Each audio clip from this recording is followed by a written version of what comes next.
बड़ा पेंच यहां भी है। मेरठ में पीएम मोदी की रैली है और मेरठ में विजय संकल्प रैली को संबोधित करना है प्रधानमंत्री।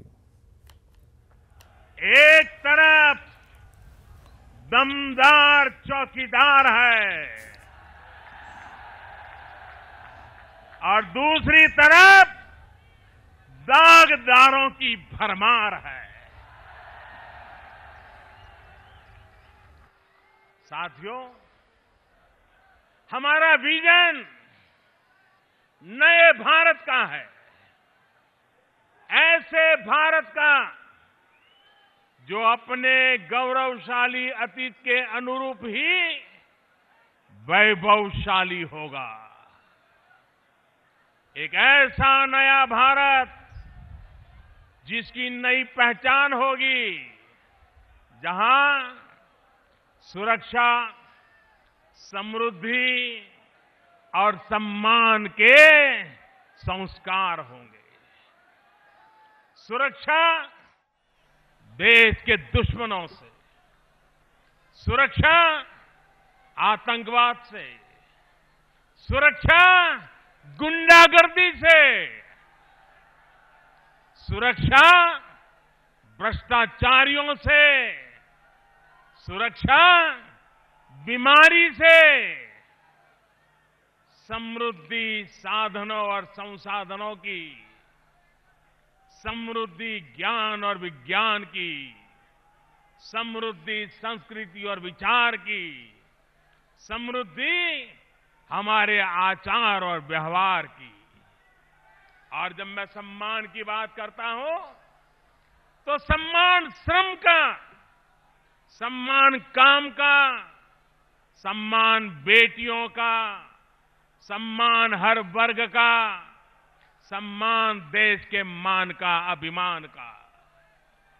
भाइयों और बहनों, इस देश ने सिर्फ नारे लगाने वाली सरकारें बहुत देखी है, लेकिन पहली बार ऐसी निर्णायक सरकार भी देख रहा है जो अपने संकल्प को सिद्ध करना जानती है।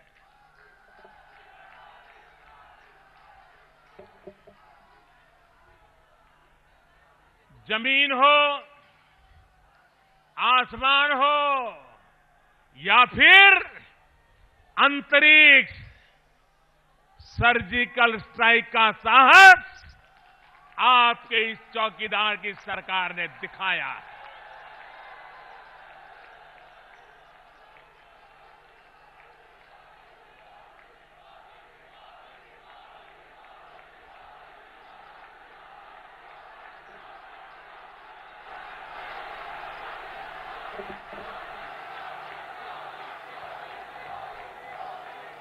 चार दशक से,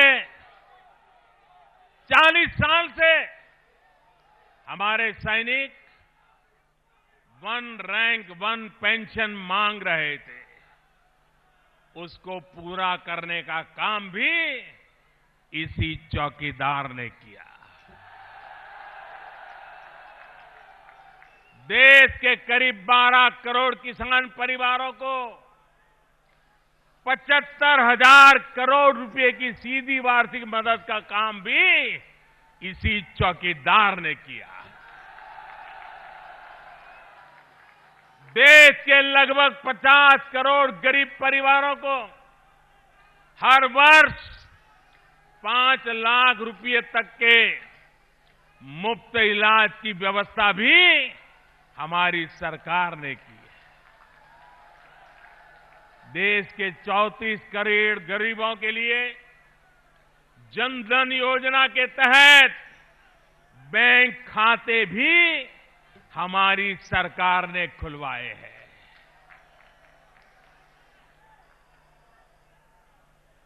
और जब मैं बैंक खाते खुलवाता था तो ये बड़े बुद्धिमान लोग भाषण करते थे कि देश में बैंकें नहीं है, गांव का आदमी क्या करेगा। ऐसा कहते थे कि नहीं कहते थे? और आज वही कह रहे हैं जो लोग अरे गरीबों का बैंक का खाता 70 साल तक नहीं खुलवा पाए, वो कहते तुम्हारे खाते में पैसे डालेंगे। कोई भरोसा करेगा क्या? अरे जो खाता नहीं खुलवा सकता है वो खाते में डाल सकता है क्या?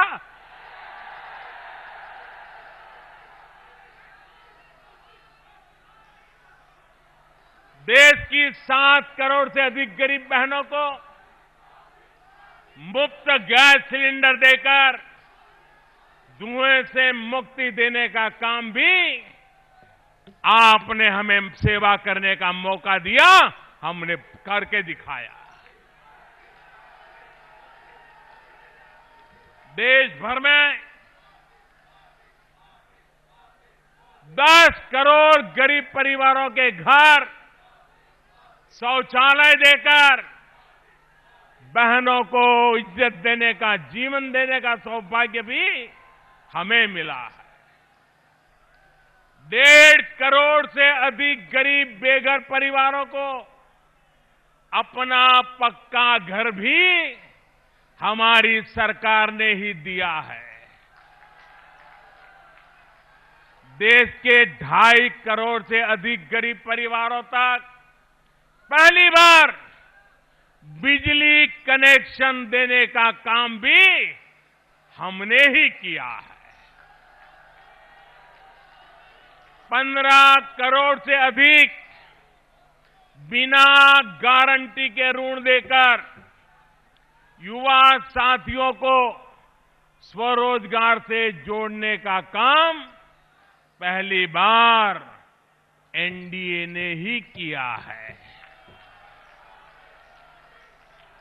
सामान्य वर्ग के गरीबों को, और मुझे विश्वास है कि जब ये खबर आपने सुनी होगी, आपका सीना चौड़ा हो गया होगा। सामान्य वर्ग के गरीबों को 10% आरक्षण देने का ऐतिहासिक फैसला भी हमने ही लिया।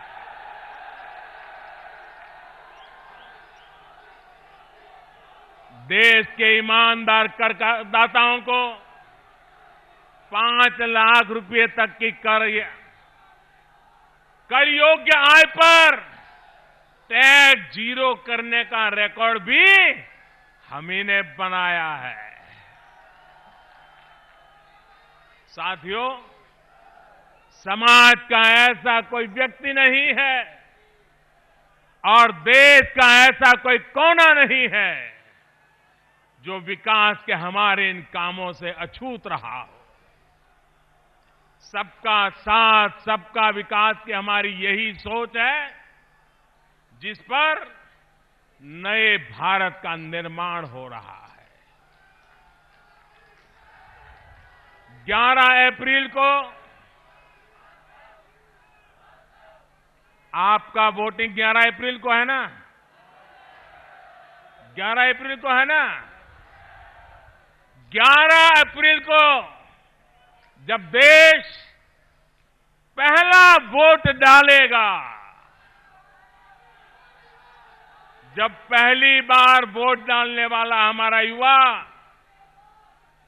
बूथ में जाएगा, तो वो ईवीएम पर कमल के निशान पर उंगली दबाने से पहले विकास की इस तस्वीर को लेकर के जाने वाला है। साथियों, आपके चौकीदार की सरकार ने जो हासिल किया है वो तब और साफ हो जाएगा जब 2014 से पहले के भारत, यानी आपके इस चौकीदार के आने से पहले की स्थिति से जब आप तुलना करेंगे। जरा एक बार उन पुराने दिनों को जरा याद करिए और मुझे बताइए, इन महामिलावटी लोगों की सरकार जब दिल्ली में थी, तब देश में आए दिन बम धमाके होते थे कि नहीं होते थे? मैं दोबारा पूछूं, जब ये महामिलावटी लोग बैठे थे दिल्ली सरकार में, तब आए दिन देश में अलग अलग कोने में बम धमाके होते थे कि नहीं होते थे? ये महामिलावटी आतंकियों को संरक्षण देते थे कि नहीं देते थे? ये आतंकियों की भी जात और उनकी पहचान देखते थे कि नहीं देखते थे? उसके आधार पर तय करते थे कि आतंकी को बचाना है या सजा देनी है। बताइए भाइयों, ऐसा होता था कि नहीं होता था? मुझे बताया गया है कि यहां मेरठ में जो विरोधी दलों के उम्मीदवार हैं, उन्होंने आतंकवादियों के लिए करोड़ों रुपए के इनाम तक का ऐलान कर दिया था। याद है ना? आतंकवादियों को करोड़ों का इनाम। सोचिए, महामिलावट के लिए लोग किस हद तक जा सकते हैं। ये महामिलावटी लोग भ्रष्टाचारियों के साथ है कि नहीं है भाई? ये लोग भ्रष्टाचारियों के साथ है कि नहीं है? महामिलावटियों के राज में बेटियों को इंसाफ मिलता था क्या? मेरठ वाले तो बराबर जानते हैं। क्या बेटियों को इंसाफ मिलता था क्या? इनकी सरकार में गुंडे और बदमाश बेलगाम थे कि नहीं थे? क्या ऐसी महामिलावट के हाथ में देश सुरक्षित रहेगा? देश सुरक्षित रहेगा? देश सुरक्षित रहेगा? साथियों, मेरठ और पश्चिमी यूपी तो इनके कारनामों को भुगत चुका है। जब से योगी जी की सरकार आई है,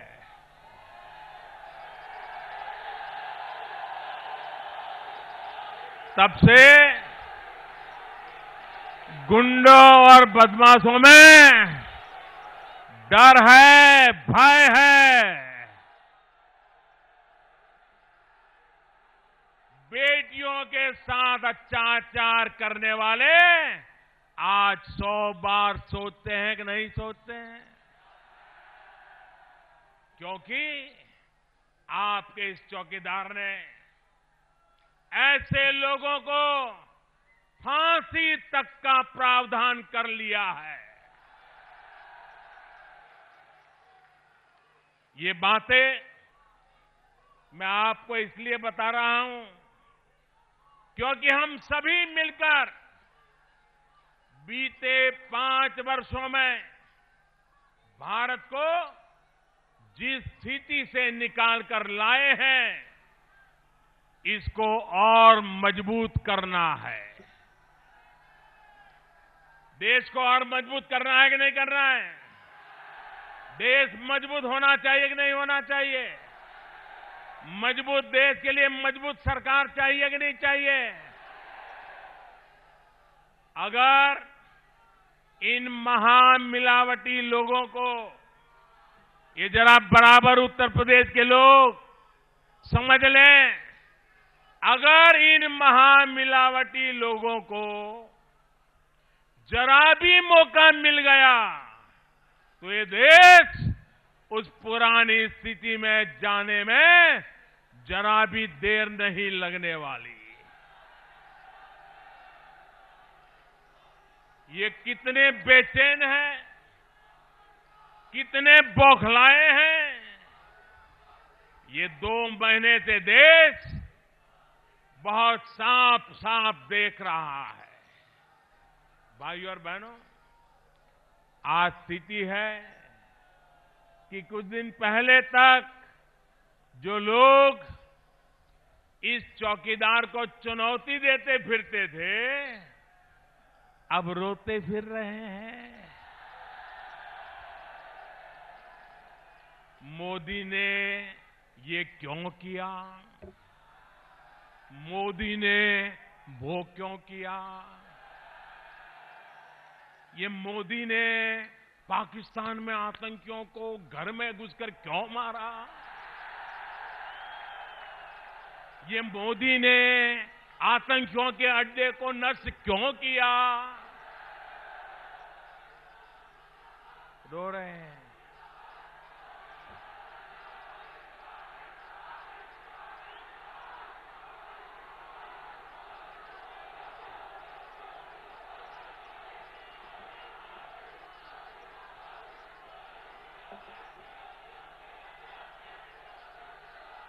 साथियों, एक गंभीर बात की ओर आपका ध्यान दिलाना चाहता हूं। ये सारे महामिलावटी लोग आज कौन पाकिस्तान में ज्यादा पॉपुलर होगा, कौन पाकिस्तान में हीरो बनेगा, इसकी स्पर्धा में लग गए हैं।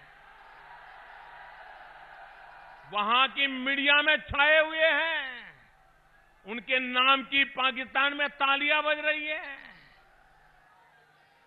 भाइयों बहनों, आप ही बताइए, देश को हिंदुस्तान के हीरो चाहिए या पाकिस्तान के?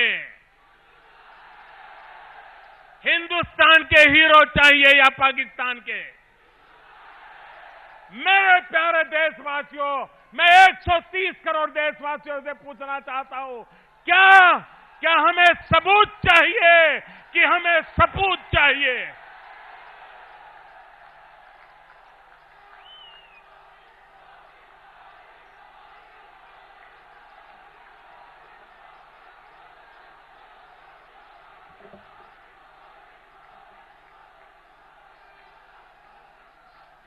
मेरे देश के सपूत, यही मेरे देश का सबसे बड़ा सबूत है। जो सबूत मांगते हैं वो सपूत को ललकारते हैं। साथियों, 26 फरवरी की वो तारीख जिसके बारे में सोचकर भी आतंक के सरपरस्तों की रूह कांप रही है। लेकिन पल भर के लिए सोचिए मेरे मेरठवासी, जरा सोचिए कि 26 फरवरी को हमारे देश के वीर सैनिकों ने पराक्रम किया, अगर उसमें थोड़ी सी भी गड़बड़ हो जाती तो क्या होता? थोड़ा सा ऊपर नीचे हो जाता तो ये लोग मेरे साथ क्या करते? पुतले जलाते कि नहीं जलाते? मुझे नोच डालते कि नहीं डालते?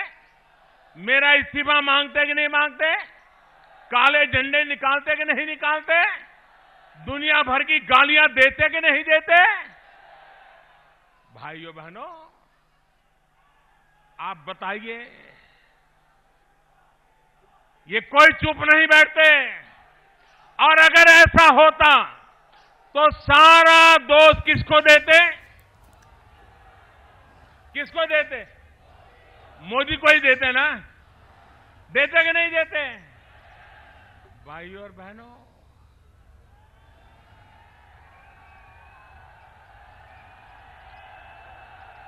आप आश्वस्त रहिए,